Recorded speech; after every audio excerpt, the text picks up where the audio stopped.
Đó, một phung along cái chiếc thang này lang closure của lang rồi đó. Lang closure đó.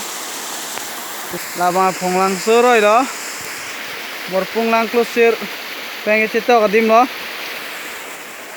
Tu lo hả? Tu cái chục kia là. Thế là bằng sơ rồi gì đó.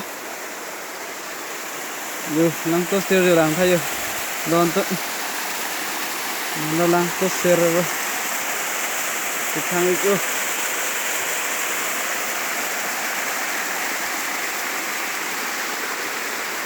Cái gì là mê vị ăn.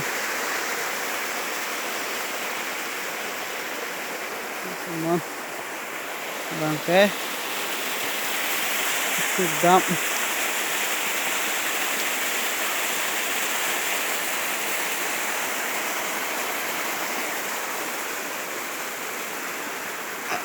Closer rồi. Oh, là cái sọt kere gạo bora lo. Hàng bora lo. Lành việc ăn chưa? Ơi, lành việc. Lành việc. Dak bangke baburong ci hona rong.